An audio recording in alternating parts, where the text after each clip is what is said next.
This is the Cupra Born hot hatch, and it's unusual for two reasons. Well, three if you count the name. One, it's powered by electricity, and two, it's rear-wheel drive. So to see if the Born is as fun as the specification suggests, Cupra's laid on a racetrack, and we're going to see how it fares. The Born is Cupra's version of the VW ID.3 electric hatch. Only one variant will be available in Australia, costing $59,990 before on-road costs and any government rebates. As such, its most obvious competitor is the base model Tesla Model 3, but you could also add petrol-powered hatches like the VW Golf GTI.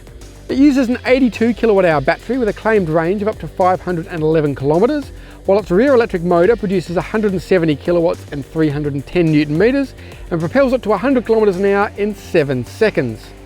A pretty standard 5-door hatch, and you can make up your own mind as to whether it looks good or not.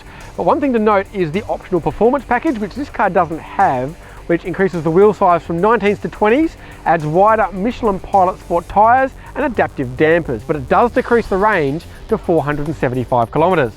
In modern Volkswagen Group style, the interior is a pretty minimalist affair, but there is plenty of equipment in here. We've got keyless entry and start, dual zone climate control, head-up display, wireless phone charging, a heated steering wheel, digital instruments, and this 12-inch infotainment screen with smartphone mirroring. To get the really good stuff though, you need to option the interior package, which adds electric front seats with heating and massage and a 9-speaker Beats sound system. There's also plenty of safety kit, including adaptive cruise control, a 360-degree camera, lane keep assist, rear cross traffic alert, parking assist, auto emergency braking with pedestrian and cyclist detection, and more.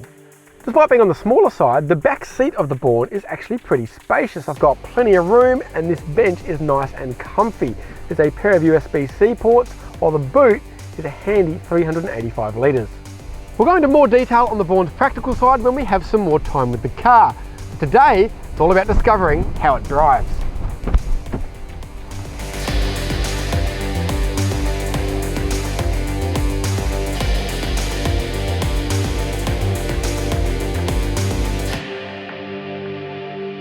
All right, our time is brief, so I'm going to get straight into it. Let's focus on the good stuff first. There is a really good chassis in this Cupra Born. It feels well engineered and well calibrated. The steering is really nicely weighted, very accurate. You can place the car where you want. There's really good balance, thanks to that battery down low in the floor, keeping all the weight down low. And brake feels really nice as well. It doesn't feel artificial like you can in some EVs. Even though we've got regen happening, it still feels quite natural to drive, and it flows around this tight circuit. What's interesting is that I've actually driven two cars. I drove first car with the performance pack, which has the 20-inch wheels, the wider tyres, the Michelin tyres, but I'm actually having more fun in this car, which doesn't have the performance pack. That performance pack has lots of grip. Lots of grip. It's got a really strong front end on it. It's really hard to get it to understeer. Fantastic traction. It's very grippy, very stable. But man, this car on the skinnier 215 tyres is sort of moving around. It's sort of slithering around a bit. I've got the ESC in Sport, and it's, you know, it's doing rear drive things. So I got out of the performance pack car thinking, I don't know, it feels a little bit, dull's the wrong word, but it feels a little bit safe. I don't get a lot of that rear drive feeling that we made such a big deal about. Whereas I get in this car, and suddenly I'm having a lot of fun.